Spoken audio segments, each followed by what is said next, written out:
ಎಲ್ಲರಿಗೂ ನಮಸ್ಕಾರ. ತುಮಕೂರು ಜಿಲ್ಲೆಯ ನಗರ ಮತ್ತು ಗ್ರಾಮೀಣ ಪ್ರದೇಶದ ಎಲ್ಲ ಕಾರ್ಯನಿರತ ಪತ್ರಕರ್ತರಲ್ಲಿ ನನ್ನ ಹೃದಯಪೂರ್ವಕವಾದಂಥ ವಂದನೆಗಳು. ಸಹೃದಯ ಪತ್ರಕರ್ತರೆ, ನಾಳೆ ಕರ್ನಾಟಕ ಕಾರ್ಯನಿರತ ಪತ್ರಕರ್ತರ ಸಂಘದ ಜಿಲ್ಲಾ ಘಟಕ ಮತ್ತು ರಾಜ್ಯ ಕಾರ್ಯಕಾರಿಣಿ ಸಮಿತಿಯ ಸದಸ್ಯ ಸ್ಥಾನಕ್ಕೆ ಚುನಾವಣೆ ನಡೀತಾ ಇದೆ. ಈ ಚುನಾವಣೆಯಲ್ಲಿ ನನ್ನೆಲ್ಲ ಕಾರ್ಯನಿರತ ಪತ್ರಕರ್ತರ ಪರವಾಗಿ ನಮ್ಮ ಸನ್ಮಿತ್ರರು ಸಹ ನಿಮ್ಮಗಳ ಸೇವೆ ಮಾಡಲು ಸ್ಪರ್ಧೆಯಲ್ಲಿ ನಿಂತಿದ್ದಾರೆ. ಈಗ ನಾನು 30 ವರ್ಷದಿಂದ ತುಮಕೂರಿನ ಪತ್ರಿಕೋದ್ಯಮದಲ್ಲಿ ಹಲವು ರೀತಿಯ ಸೇವೆಯನ್ನು ಮಾಡ್ತಾ ಬಂದಿದ್ದೀನಿ. ಗ್ರಾಮೀಣ ಪ್ರದೇಶ ಏನು ತಿಪಟೂರಿಂದ ಹಿಡಿದು ತುಮಕೂರಿಂದ ಹಿಡಿದು ರಾಜ್ಯ ಮಟ್ಟದವರೆಗೆ ನಾನು ಮಾಧ್ಯಮದ ಕೆಲಸ ಮಾಡಿದ್ದೇನೆ. ಜನವಾಹಿನಿ, ತುಮಕೂರು ವಾರ್ತೆ, ಸಂಜಯವಾಣಿ, ಆದಿತ್ಯವಾಣಿ, ಅದೇ ರೀತಿ ಅಮೋಘ ಟಿ ವಿ, ಕೊನೆಗೆ ನನ್ನದೇ ಆದಂತಹ ಮಯೂರ ಟಿ ವಿ ಚಾನಲ್ನ ಬೆಂಗಳೂರು ಮಾಡಿ ಅದರ CEO ಮತ್ತು ಚೀಫ್ ಎಡಿಟರ್ಗೂ ಕೆಲಸ ಮಾಡಿದ್ದೀನಿ.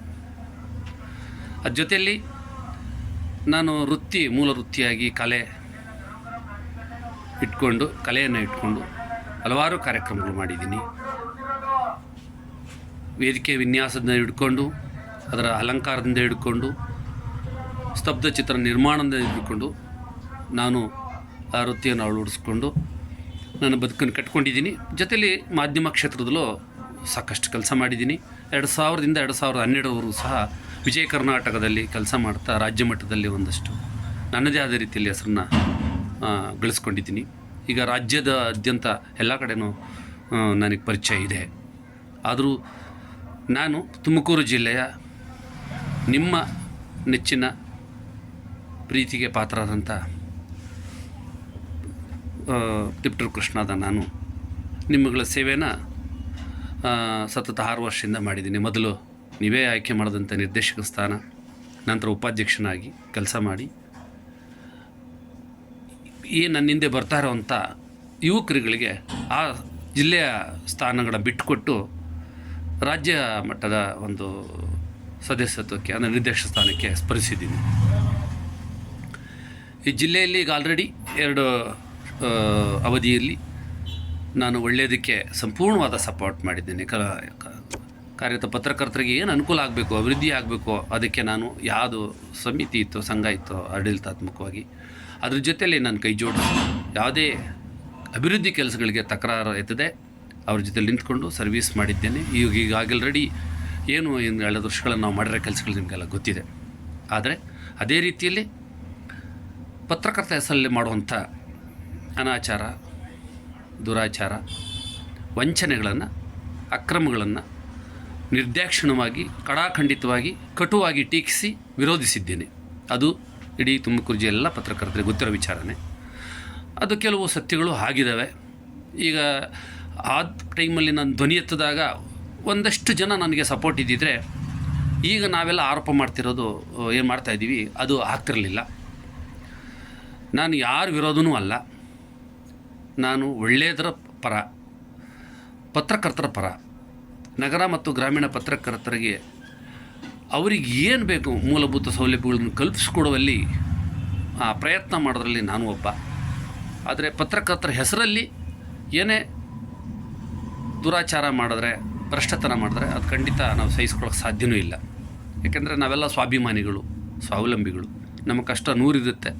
ಆದರೆ ನಾವು ಯಾವುದೇ ಬೇರೆಯವರ ಹೆಸರಲ್ಲಿ ಬೇರೆಯವ್ರ ಹೊಟ್ಟೆ ಮೇಲೆ ಹೊಡೆದು ಜೀವನ ಮಾಡುವಂಥದ್ದು ನಮ್ಮ ಪತ್ರಕರ್ತರಿಗೆ ಬರೋದಿಲ್ಲ. ಆದರೆ ಕೆಲವು ವ್ಯಕ್ತಿಗಳು ಅದೇನಕ್ಕೂ ಗೊತ್ತಿಲ್ಲ ಅದನ್ನು ರೂಢಿಸ್ಕೊಂಡಿದ್ದಾರೆ. ಅದು ತಪ್ಪು ಅಂತ ನಾವು ಭಾಳ ಸಲ ಹೇಳಿದ್ದೀವಿ. ಸಾಕಷ್ಟು ಲೋಪದೋಷಗಳಾಗಿದ್ದಾವೆ, ಅದೆಲ್ಲ ನಿಮ್ಗೆ ಗೊತ್ತಿದೆ, ಚರ್ಚೆ ಆಗಿದೆ. ಅವರಲ್ಲೂ ಬಹುಶಃ ಆತ್ಮವಿಮರ್ಶೆ ಮಾಡಿಕೊಂಡು ಬದಲಾಗಿರಬಹುದು. ಆದರೆ ಹಣ, ಅಧಿಕಾರ, ಅಹಂಕಾರ, ಸರ್ವಾಧಿಕಾರವನ್ನು ನಾವು ಯಾವುದೇ ಪತ್ರಕರ್ತರು ಸಹಿಸೋದಿಲ್ಲ ಅನ್ನೋದು ನನಗೂ ಗೊತ್ತು, ನಿಮಗೂ ಗೊತ್ತು. ನಮಗದು ಹಿಡಿಸೋದಿಲ್ಲ. ಆ ಥರದ್ದು ಇತ್ತೀಚೆಗೆ ಕಂಡು ಬಂದಿದೆ. ಅದು ಹೆಚ್ಚು ದಿನ ನಡೆಯೋದಿಲ್ಲ.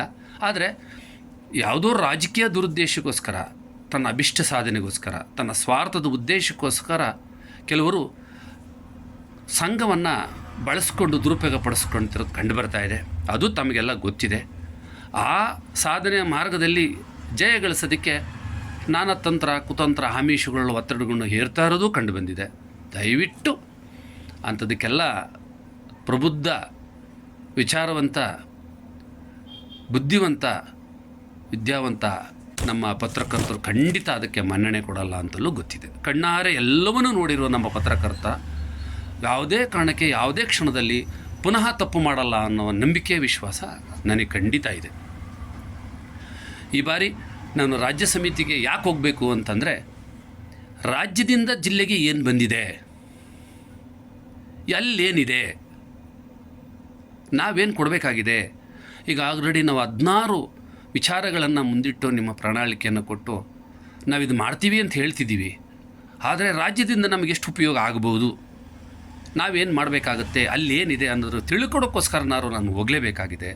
ಯಾಕೆಂದರೆ ನಿಮ್ಮೆಲ್ಲರ ಬೆಂಬಲ, ಇಡೀ ರಾಜ್ಯದ ಪತ್ರಕರ್ತರ ಬೆಂಬಲ ಇರೋದರಿಂದ ನಾನು ಬೇಕಾದ್ರೆ ಅದರಲ್ಲಿ ಫ್ರೀಡಮ್ ಪಾರ್ಕಲ್ಲಿ ಉಪವಾಸ ಸತ್ಯಾಗ್ರಹ ಮಾಡಿ ಹೋರಾಟ ಮಾಡೋಕ್ಕಾದ್ರೂ ಸಿದ್ಧವಾಗಿದ್ದೀನಿ. ನಮ್ಮ ಮೂಲ ಉದ್ದೇಶಗಳು ಈಡೇರೋವರೆಗೂ ಖಂಡಿತ ನಾನು ಇದರಿಂದ ಹಿಂದೆ ಸರಿಯೋದಿಲ್ಲ ಅಂತ ಈ ದಿನ ಈ ವಿಡಿಯೋ ಮೂಲಕ ನಿಮಗೆ ಭರವಸೆ ಕೊಡ್ತಾಯಿದ್ದೀನಿ. ದಯವಿಟ್ಟು ಏನು ಮುಂದಿನ ದಿನಗಳಲ್ಲಿ ಏನು ಆಗಬೇಕಾಗಿದೆ ಅನ್ನೋ ವಿಚಾರನೂ ಸಹ ನಿಮ್ಮ ಮುಂದೆ ಸ್ಪಷ್ಟವಾಗಿ ನಾವು ಹೇಳಿದ್ದೀವಿ. ನಾಳೆ ಚುನಾವಣೆ ಇದೆ. ನಿಮ್ಮ ಆಶೀರ್ವಾದ, ಒಂದು ಮತ ಆಶೀರ್ವಾದ ಪೂರ್ವಕವಾಗಿ ನಮಗೆ ಹಾಕಿದ್ದಲ್ಲಿ ಮುಂದಿನ 3 ವರ್ಷಗಳಲ್ಲಿ ನಾವು ಮಾಡೋ ಕೆಲಸಗಳೆಲ್ಲದಕ್ಕೂ ಯಶಸ್ಸು ಸಿಗುತ್ತೆ, ನಾವು ಮಾಡೋ ಕೆಲಸ ಸಕ್ಸಸ್ ಆಗುತ್ತೆ ಅಂತ ಹೇಳ್ತಾ, ದಯವಿಟ್ಟು ನನಗೆ ಒಂದು ಮತವನ್ನು, ನಿಮ್ಮ ಅಮೂಲ್ಯವಾದ ಒಂದು ಮತವನ್ನು ನೀಡೋದ್ರ ಮೂಲಕ ನಿಮ್ಮಗಳ ಸೇವೆ ಮಾಡೋಕ್ಕೆ ಅವಕಾಶ ಮಾಡಿಕೊಡಿ. ಯಾಕೆಂದರೆ ನಿಮ್ಮ ಜೊತೆಲಿ ಮಾತಾಡೋಕ್ಕೆ ಭಾಳಷ್ಟು ನನಗೆ ಇಚ್ಛೆ ಇದೆ, ಮಾತಾಡಬೇಕು ಅನ್ನಿಸ್ತಾ ಇದೆ. ಆದರೆ ಈ ಸಂದರ್ಭ ಸರಿಯಲ್ಲ, ಇನ್ನು ಮಾತಾಡ್ತೀನಿ. ಯಾಕೆಂದರೆ ನಾನೊಬ್ಬ ಸ್ವಾಭಿಮಾನಿ. ನಾನು ತುಂಬ ಕಡು ಬಡತನದಿಂದ ಬಂದರೂ ಸಹ ನಾನು ಬದುಕನ್ನು ಚಾಲೆಂಜನ್ನು ಕಟ್ಕೊಂಡು, ನಾನು ಸಾವು ನೋವುಗಳನ್ನು ಎದುರಿಸಿ ಹೋರಾಟ ಮಾಡಿಕೊಂಡು ಕೊಲೆ ಪ್ರಯತ್ನದಿಂದ ಬಚಾವಾಗಿ ನಾನು ಆದಿತ್ಯವಾಣಿ ಪತ್ರಿಕೆಯನ್ನು ಬೆಳೆಸ್ಕೊಂಡು ಇವತ್ತು ದಿನಪತ್ರಿಕೆಯಾಗಿ ಮಾಡ್ಕೊಂಡು ಬಂದಿದ್ದೀನಿ. ನಾನು 2 ಮಕ್ಕಳು ಇಂಜಿನಿಯರ್, ಒಬ್ಬರು ಡಾಕ್ಟ್ರು ಮಾಡಿದ್ದೀನಿ. ನನ್ನ ಮಗ ಒಬ್ಬ MD ಮಾಡಿ ಇವತ್ತು ಕಾನ್ಪುರದಲ್ಲಿ ಕೆಲಸ ಮಾಡ್ತಿದ್ದಾನೆ. ನಾನೂ ಸಹ ಈ ಮಧ್ಯದಲ್ಲಿ 55ನೇ ವಯಸ್ಸಿಗೆ ಒಂದು ಉದ್ಯಮ ಶುರು ಮಾಡಿ ಇವತ್ತು ಸಹ ನಾನು ತಿಂಗಳಿಗೆ ಒಂದು 80,000ರಿಂದ 1 ಲಕ್ಷ ರೂಪಾಯಿ ಸಂಪಾದನೆ ಮಾಡ್ತಾಯಿದ್ದೀನಿ. ಅದನ್ನು ಕೈಲಾದ ಮಟ್ಟಿಗೆ ನನಗೆ ಬಡವರ ಬಗ್ಗರಿಗೆ ಸಹಾಯ ಮಾಡ್ತಾಯಿದ್ದೀನಿ. ಅದೇ ರೀತಿ ನಮ್ಮ ಪತ್ರಕರ್ತರು ಇರೋಂಥ ಅವಕಾಶಗಳನ್ನ ಉಪಯೋಗಿಸ್ಕೊಂಡು, ನಾನೇನು ಕೊಡೋದಿಲ್ಲ, ಇರೋ ಅವಕಾಶಗಳು ಉಪಯೋಗಿಸ್ಕೊಂಡು ಬೇರೆಯವರಿಗೆ ಕೊಡೋ, ನೀವು 1,000 ಕೊಡ್ತಿರೋ 100 ರೂಪಾಯಿ ಕೊಡ್ತಿರೋ ಗೊತ್ತೋ, ಕೊಡೋಂಗಾಗಿ ಬಿಟ್ಟರೆ ಬೇರೆ ಹತ್ರ ಕೈ ಒಡ್ಡಬಾರ್ದು. ನಾವು ಸ್ವಾಭಿಮಾನಿಗಳಾಗಿ ಸ್ವಾವಲಂಬಿಗಳಾಗಿ ಬದುಕಬೇಕು ಅನ್ನೋ ವಿಚಾರಕ್ಕೆ ನಾವು ಹೆಚ್ಚು ಆದ್ಯತೆ ಕೊಡ್ತಾ ಇದ್ದೀವಿ. ಅದು ಮುಂದಿನ ದಿನಗಳಲ್ಲಿ ಜನವರಿಯಿಂದ ನಾವು ನಾನಾ ಕಾರ್ಯಕ್ರಮಗಳನ್ನ ಶುರು ಮಾಡ್ತಿದ್ದೀವಿ. ದಯವಿಟ್ಟು ನಿಮಗೆ ಗೊತ್ತಿರೋ ಹಾಗೆ ಮೈಸೂರು ದಸರಾ ಮಹೋತ್ಸವದಲ್ಲಿ ಪ್ರತಿ ವರ್ಷ ನಾವು ಟ್ಯಾಬ್ಲೋ ಮಾಡ್ತಿದ್ದೀನಿ. ತುಮಕೂರು ಜಿಲ್ಲೆ ಪ್ರತಿನಿಧಿಸಿ ಪ್ರತಿ ವರ್ಷ ಬಹುಮಾನವನ್ನು ತರೋ ಪ್ರಯತ್ನ ಮಾಡ್ತಾನೇ ಇದ್ದೀನಿ. ಹೀಗೆ ನಾನಾ ಕ್ಷೇತ್ರದಲ್ಲಿ ತೊಡ್ಕೊಂಡಿದ್ದೀನಿ. ಹೋರಾಟ ಚಳವಳಿಯಲ್ಲಿ HS ದೊರೆಸ್ವಾಮಿಯವ್ರ ಜೊತೆಲಿ ಹೋರಾಟ ಚಳವಳಿಯಲ್ಲಿ ಇದ್ದೆ. ಗೌರಿ ಲಂಕೇಶ್ ಅವ್ರ ಜೊತೆಲಿದ್ದೆ. ದಲಿತರ ಪರವಾಗಿ ಕೆಲಸ ಮಾಡಿದ್ದೀನಿ, ಹೋರಾಟ ಮಾಡಿದ್ದೀನಿ. OBC ಪರವಾಗಿ ಕೆಲಸ ಮಾಡಿದ್ದೀನಿ. ಯಾವುದೇ ಶೋಷಿತರ ಪರವಾಗಿ ನಿರಂತರವಾಗಿ ಹೋರಾಟ ಮಾಡ್ಕೊಂಡು ಬಂದಿದ್ದೀನಿ. ಇವತ್ತು ಒಂದು ಸಂತೃಪ್ತವಾದ ಜೀವನ ಮಾಡ್ತಿರೋ ಸಂದರ್ಭದಲ್ಲಿ ನಾನು ನಿಮ್ಮಗಳ ಸೇವೆ ಮಾಡೋದಕ್ಕೆ ಒಂದು ಇಷ್ಟಪಟ್ಟು ಕಳೆದ 2 ಟರ್ಮಿಂದಲೂ ಇದ್ದೀನಿ. ಈಗ ರಾಜ್ಯ ಸಮಿತಿಗೆ ಹೋಗಿ ಅಲ್ಲಿಯ ಒಂದು 3 ವರ್ಷ ಏನಾದ್ರು ಅಲ್ಲಿ ಸೇವೆ ಮಾಡಬೇಕು ಅಂತ ಪ್ರಯತ್ನ ಮಾಡಿದ್ದೀವಿ. ಈಗಾಗಲೇ ಪ್ರಣಾಳಿಕೆಯನ್ನು ಏನು ಹೇಳಿದ್ದೀವೋ ಅದನ್ನೆಲ್ಲವೂ ಪೂರ್ಣಗೊಳಿಸೋ ಪ್ರಯತ್ನನ ನಾವು ಮಾಡ್ತೀವಿ. ಸ್ನೇಹಿತರೆ, ಅದ್ರ ಜೊತೆಯಲ್ಲಿ ಈಗ ತುಂಬ ಮುಖ್ಯವಾದ ವಿಚಾರ ಏನು ಅಂದರೆ, ನಾಳೆ ನಡೀತಿರೋ ಒಂದು ಚುನಾವಣೆಯಲ್ಲಿ ಯಾವುದೇ ಕಾರಣಕ್ಕೆ ಒಂದು ವ್ಯತ್ಯಾಸ ಆಗಬಾರ್ದು ಅನ್ನೋ ವಿಚಾರಕ್ಕೆ ಒಂದು ಬ್ಯಾಲೆಟ್ ಪೇಪರ್ ಬಗ್ಗೆ ನಾನು ಒಂದಷ್ಟು ಮಾಹಿತಿ ಕೊಡಬೇಕು ಅಂತ ಅಂದ್ಕೊಂಡಿದ್ದೀನಿ. ಒಟ್ಟು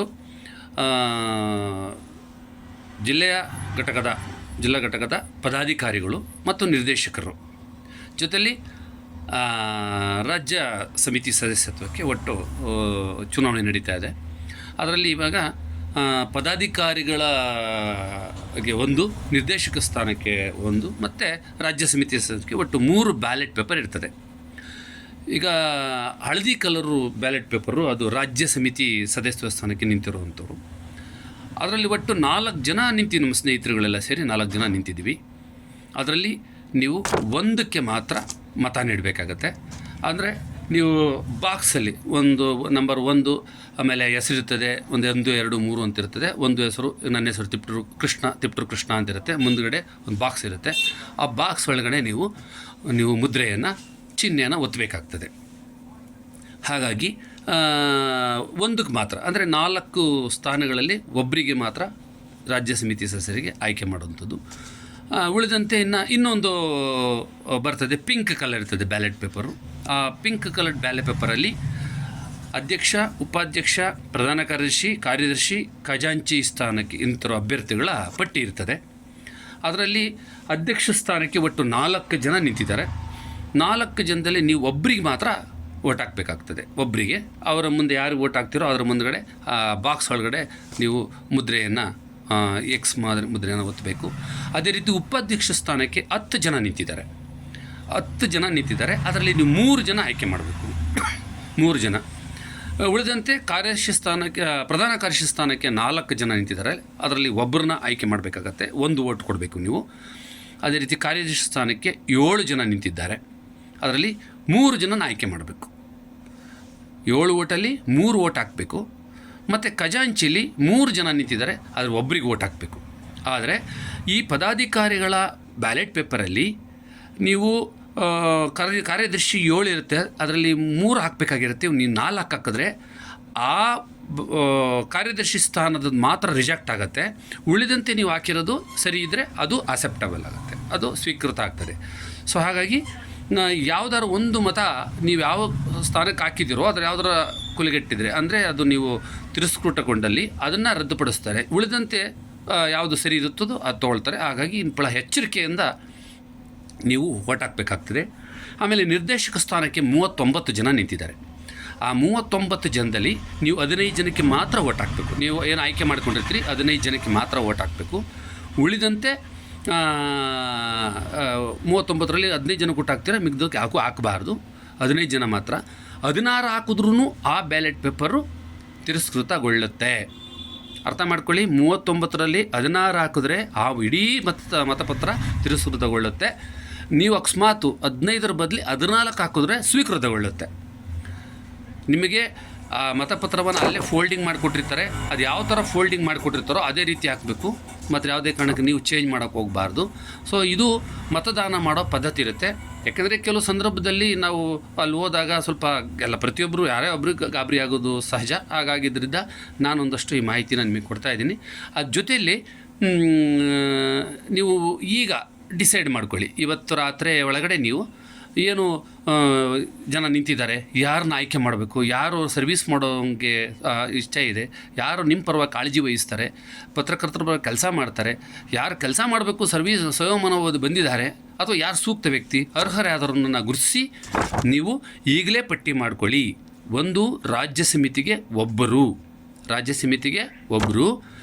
ಜಿಲ್ಲಾ ಅಧ್ಯಕ್ಷರಿಗೆ ಒಬ್ಬರು, ಜಿಲ್ಲಾ ಉಪಾಧ್ಯಕ್ಷರಿಗೆ 3 ಜನ ಆಯ್ಕೆ ಮಾಡ್ಕೊಳ್ಳಿ. ಈಗಲೇ ಮಾಡ್ಕೊಳ್ಳಿ. ಒಂದು ರಾಜ್ಯ ಸಮಿತಿಗೊಬ್ಬರು, ಅಧ್ಯಕ್ಷರಿಗೊಬ್ಬರು, ಉಪಾಧ್ಯಕ್ಷರಿಗೆ 3, ಪ್ರಧಾನ ಕಾರ್ಯದರ್ಶಿಗೆ 1 ಹಾಗೂ ಕಾರ್ಯದರ್ಶಿಗೆ 3. ಕಾರ್ಯದರ್ಶಿಗೆ 3 ಸ್ಥಾನಕ್ಕೆ ಓಟ್ ಹಾಕಬೇಕಾಗತ್ತೆ.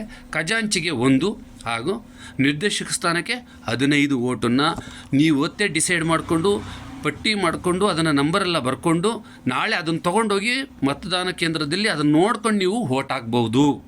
ಮತದಾನ ಕೇಂದ್ರದಲ್ಲಿ ಹೋಗಿ ಅದನ್ನು ನೋಡಿಕೊಂಡು ಓಟ್ ಹಾಕ್ಬೋದು. ಹಾಗಾದ್ರಿಂದ ಗಾಬರಿ ಆಗೋ ಅವಶ್ಯಕತೆ ಇಲ್ಲ. ಆದರೆ ನೀವು ಈಗಲೇ ಮೆಂಟಲಿ ಪ್ರಿಪೇರ್ ಮಾಡಿ ಯಾರಿಗೆ ಹಾಕಬೇಕು ಅಂತ ಯೋಚನೆ ಮಾಡಿ ಇವಾಗಲೇ ನಂಬರ್ ಬರ್ಕೊಂಡು ರಾಜ್ಯ ಸಮಿತಿ ಸ್ಥಾನ ಯಾರಿಗೆ ಕೊಡಬೇಕು ಆ ನಂಬರ್ ಬರ್ಕೊಳ್ಳಿ ಸಾಕು. ಅಧ್ಯಕ್ಷ ಸ್ಥಾನ ಯಾರಿಗೆ ಹಾಕಬೇಕು ಆ ನಂಬರ್ ಬರ್ಕೊಳ್ಳಿ ಸಾಕು. ಉಪಾಧ್ಯಕ್ಷ ಸ್ಥಾನಕ್ಕೆ ಈಗ 10 ಜನ ನಿಂತಿದ್ದಾರೆ, ಅದರಲ್ಲಿ ಯಾರಿಗೆ ಹಾಕಬೇಕು 3 ನಂಬರ್ ಹಾಕ್ಕೊಳ್ಳಿ. ಅದೇ ರೀತಿ ಪ್ರಧಾನ ಕಾರ್ಯದರ್ಶಿ ಸ್ಥಾನಕ್ಕೆ 4 ಜನ ನಿಂತಿದ್ದಾರೆ, ಅದರಲ್ಲಿ ಯಾರಿಗೆ ನೀವು ಹಾಕಬೇಕು ಅಂತ ಇಷ್ಟಪಡ್ತೀರೋ ಅದರಲ್ಲಿ 1 ನಂಬರನ್ನು ಹಾಕ್ಕೊಳ್ಳಿ. ನೀವು ಕಾರ್ಯದರ್ಶಿ ಸ್ಥಾನಕ್ಕೆ 7 ಜನ ನಿಂತಿದ್ದಾರೆ, ಅದರಲ್ಲಿ 3 ಜನನ ನೀವೇ ಇವಾಗಲೇ ಸೆಲೆಕ್ಟ್ ಮಾಡ್ಕೊಂಡು ಹಾಕಲ್ಲ. ಅಲ್ಲಿ ನೀವು ಮುಂದುಗಡೆ ಮುದ್ರೆ ಒತ್ತೋದ್ರ ಮೂಲಕ ನೀವು ಆಯ್ಕೆ ಮಾಡ್ಬೋದು. ಖಜಾಂಚಿ 3 ಇದೆ, ಅದರಲ್ಲಿ ಒಬ್ಬರನ್ನ ಆಯ್ಕೆ ಮಾಡಬೇಕು. ನಿರ್ದೇಶಕ ಸ್ಥಾನ 39 ಇದೆ, ಅದರಲ್ಲಿ 15 ಆಯ್ಕೆ ಮಾಡಬೇಕು. ಇದು ಚುನಾವಣೆ ಪ್ರಕ್ರಿಯೆ. ಯಾವುದೇ ಕಾರಣಕ್ಕೆ ನಮ್ಮ ಪತ್ರಕರ್ತರು ಒಂದು ಮತಪತ್ರವನ್ನು ರದ್ದಾಗಬಾರ್ದು, ಅಸ್ವೀಕೃತ ಆಗಬಾರ್ದು, ಎಲ್ಲವೂ ಸ್ವೀಕೃತ ಆಗಬಾರ್ದು. ಕೊಲೆಗೆಟ್ಟ ಮತಗಳಾಗಲೇಬಾರ್ದು. ಯಾಕೆಂದರೆ ನಾವು ಪ್ರಜ್ಞಾವಂತರು, ಬುದ್ಧಿವಂತರು. ನಾವು ಯಾವುದೇ ಕಾರಣಕ್ಕೆ ಓಟನ್ನು ಕುಲುಗೊಳಿಸುವಂಥ ಪ್ರಯತ್ನ ಮಾಡಬಾರ್ದು. ಹಾಗಾಗಿ ನೀವು ಭಾಳ ಎಚ್ಚರಿಕೆಯಿಂದ ಇವತ್ತೇ ಸಿದ್ಧಪಡಿಸಿಕೊಂಡು ಅದನ್ನು ಜೋಬಲ್ಲೋ ಎಲ್ಲೋ ಇಟ್ಕೊಂಡು ಬೆಳಗ್ಗೆ ಬಂದು, ಯಾವುದೇ ಕಾರಣಕ್ಕೆ ಮೊಬೈಲ್ ಅಲೋ ಇರೋದಿಲ್ಲ. ದಯವಿಟ್ಟು ಯಾರೂ ಮೊಬೈಲ್ ತರಬೇಡಿ, ತರ್ರಿ ಮೊಬೈಲ್. ಅದನ್ನು ನಿಮ್ಮ ಸ್ನೇಹಿತರ ಕೈಯಲ್ಲಿ ಕೊಟ್ಟು ನೀವು ಓಟ್ ಹಾಕಿ ಬಂದು ಆಮೇಲೆ ಇಸ್ಕೊಳ್ಳಿ.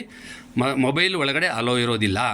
ಆದ್ದರಿಂದ ನೀವು ಆಮೇಲೆ ನೀವು ಬರಬೇಕಾದ್ರೆ ನೀವು ಆಧಾರ್ ಕಾರ್ಡು ಮತ್ತು ನಿಮ್ಮ ID ಕಾರ್ಡು ಯಾವುದಾದ್ರು ಒಂದು ತಮ್ಮನ್ನಿ. ಇಲ್ಲ ID ಕಾರ್ಡ್ ತಂದರೂ ಭಾಳ ಒಳ್ಳೆಯದು. ID ಕಾರ್ಡ್ ತಂದರೆ ಆದರೆ ಈ ವರ್ಷದ ಪ್ರಸಕ್ತ ಸಾಲಿನ 25-26ನೇ ಸಾಲಿನ ID ಕಾರ್ಡನ್ನ ಮಾತ್ರ ತರಬೇಕು. ಒಳ್ಳೆಯದಂತೆ ಇಲ್ಲ, ಅಕಸ್ಮಾತ್ ಇಲ್ಲ ಅಂದರೆ ನೀವು ಆಧಾರ್ ಕಾರ್ಡ್ ತಂದ್ರೂ ಅದೇ ಅಲ್ಲಿ ಅವಕಾಶ ಇದೆ. ಅರ್ಥ ಆಯ್ತಾ? ನೀವು ಆದಷ್ಟು ಈಗಲೇ ಸ್ಲಿಪ್ಪನ್ನು ರೆಡಿ ಮಾಡಿ ಇಟ್ಕೊಳ್ಳಿ. ಇವತ್ತು ಸಂಜೆ ನಾಳೆ ಬರಬೇಕಾದ್ರೆ ಆರಾಮಾಗಿ ನೆಮ್ಮದಿಯಿಂದ ಬಂದು ಓಟ್ ಹಾಕಿ ನೀವೇನು ಆಯ್ಕೆ ಮಾಡ್ಕೋತೀರ ನಿಮ್ಮ ಮನಸ್ಸಲ್ಲಿ ಅವ್ರನ್ನ ಗೆಲ್ಲಿಸೋ ಪ್ರಯತ್ನವನ್ನು ಮಾಡಿ ಅಂತ ಹೇಳ್ತಾ ಇದ್ದೀನಿ. ದಯವಿಟ್ಟು ನನಗೆ ರಾಜ್ಯ ಸಮಿತಿಗೆ ಹೋಗೋದಕ್ಕೆ ಒಂದು ಅವಕಾಶ ಮಾಡಿಕೊಡ್ಬೇಕು. ನನ್ನ ಹೆಸರು ಕೃಷ್ಣ, ಇನ್ ಬ್ರಾಕೆಟಲ್ಲಿ ತಿಪ್ಟು ಕೃಷ್ಣ ಅಂತಿರುತ್ತೆ. ರಾಜ್ಯ ಸಮಿತಿ ನಂದು ಹಳದಿ ಕಲರಿಂಥ ಬ್ಯಾಲೆಟ್ ಪೇಪರಲ್ಲಿ ನಂಬರ್ 1 ಸ್ಥಾನದಲ್ಲಿ ಒಂದೇ ನಂಬರಲ್ಲಿ ನನ್ನ ಹೆಸರಿರುತ್ತೆ. ಅದರ ಮುಂದುಗಡೆ ನೀವು ನನ್ನ ಆಯ್ಕೆ ಮಾಡಬೇಕು. ಮುದ್ರೆ ಒತ್ತುವುದ್ರ ಮೂಲಕ ಆಯ್ಕೆ ಮಾಡಬೇಕು. ಯಾವುದೇ ಕಾರಣಕ್ಕೆ 2-3 ಓಟ್ ಹಾಕಬೇಡಿ. ಆಮೇಲೆ ಖಾಲಿ ಪತ್ರನೂ ಹಾಕಬೇಡಿ. ಯಾರಿಗೆ ನಿಮ್ಗೆ ಇಷ್ಟ ಬರುತ್ತೋ ಅವ್ರಿಗೆ ಹಾಕಿ. ಒಂದು ಮತವನ್ನು ಮಾತ್ರ ಹಾಕಿ. ಅಲ್ಲಿ ಇನ್ಸ್ಟ್ರಕ್ಷನ್ ಕೊಟ್ಟಿದ್ದಾರೆ, ಸಮಾಧಾನ ನೋಡ್ಕೊಂಡು ಮಾಡಿ ಅಂತ ಹೇಳ್ತಾ, ದಯವಿಟ್ಟು ನನಗೊಂದು ಅವಕಾಶ ಮಾಡಿಕೊಡಿ. ದಯವಿಟ್ಟು ನಿಮ್ಮ ಸೇವೆ ಮಾಡಲು ಅವಕಾಶ ಮಾಡಿಕೊಡಿ. ಈ 3 ವರ್ಷದಲ್ಲಿ ನಾವೇನು ಮಾಡ್ತೀವಿ, ತುಮಕೂರು ಜಿಲ್ಲೆಯನ್ನು ಇಡೀ ಕರ್ನಾಟಕದಲ್ಲಿ ಮಾದರಿಯಾಗಿ ತುಮಕೂರು ಜಿಲ್ಲೆ ಮಾಡಲ್ ಆಗಿರಬೇಕು. ಯಾಕಂದರೆ ಇವತ್ತು ಹೆಸರಾಗಿದೆ. ಇಡೀ ರಾಜ್ಯದಲ್ಲಿ ತುಮಕೂರು ಜಿಲ್ಲೆಯಷ್ಟು ಹೈಯೆಸ್ಟು ಕ್ಯಾಂಡಿಡೇಟ್ ಎಲ್ಲೂ ನಿಂತಿಲ್ಲ. ಇದೊಂದು ಹೆಸರಾಗಿದೆ. ಅದೇ ರೀತಿ ಇನ್ನೊಂದು ಹೆಸರಾಗಿದೆ. ತುಮಕೂರು ಜಿಲ್ಲೆಯಲ್ಲಿ ಒಂದು ವಿಧಾನಸಭೆ ಚುನಾವಣೆ ನಡೆದ ರೀತಿಯಲ್ಲಿ ನಾನಾ ಆಮಿಷಗಳು ಒಡ್ಲಾಗ್ತಿದೆ. ವಾಟರ್ ಫಿಲ್ಟರ್ ಕೊಡಲಾಗ್ತಿದೆ, ಕುಕ್ಕರ್ ಕೊಡಲಾಗ್ತಿದೆ, ಗುಂಡು ಕೊಡಲಾಗ್ತಿದೆ, ತುಂಡು ಕೊಡಲಾಗ್ತಿದೆ, ಬೇರೆ ಥರದ್ದು ಹಣನೂ ಕೊಡ್ತಾ ಇದ್ದಾರೆ. ಭಾಳ ಥರದ್ದು ಒಂದು ಹೇಳಬಾರ್ದಂಥ ಒಂದು ಚುನಾವಣೆಯನ್ನು ಈ ಸಂದರ್ಭದಲ್ಲಿ ರೆಕಾರ್ಡ್, ಅದು ಇತಿಹಾಸದಲ್ಲಿ ಯಾವತ್ತೂ ಇದುವರೆಗೆ ಆಗಿಲ್ಲ, ಮುಂದಾಗುತ್ತಿಲ್ಲೋ ಗೊತ್ತಿಲ್ಲ. ಮುಂದೆ ನಿಂತ್ಕೊಳ್ಳೋರು ಭಯಪಡುವಂಥ ಸ್ಥಿತಿ ಈಗ ತುಮಕೂರು ಜಿಲ್ಲೆಯಲ್ಲಿ ನಿರ್ಮಾಣ ಆಗಿರೋದು ಕಾರಣ ಬಂಡವಾಳಶಾಹಿಗಳು, ಹಣವಂತರು ಎಂಟ್ರಿ ಆಗಿರೋದು ಈ ಇಡೀ ಚುನಾವಣೆಯ ದಿಕ್ಕನ್ನೇ ಬದಲಿಸಿಬಿಟ್ಟಿದ್ದಾರೆ. ಆದರೆ ಬುದ್ಧಿವಂತರು ವಿಚಾರವಾದಂಥ ನಮ್ಮ ಜಿಲ್ಲೆಯ ಪತ್ರಕರ್ತರು ಪ್ರಬುದ್ಧರಿದ್ದಾರೆ. ಅವರು ಖಂಡಿತ ಯಾವುದನ್ನು ಆಯ್ಕೆ ಮಾಡಬೇಕು, ಯಾರಿಗೆ ಮಾಡಬೇಕು ಅವರಿಗೆ ಮಾಡ್ತಾರೆ ಅಂತ ಹೇಳ್ತಾ, ದಯವಿಟ್ಟು ನಿಮ್ಗಳ ಸೇವೆ ಮಾಡಲು ಅವಕಾಶ ಮಾಡಿಕೊಡಿ ಅಂತ ಕೇಳ್ಕೊತೀನಿ. ನಮಸ್ಕಾರ.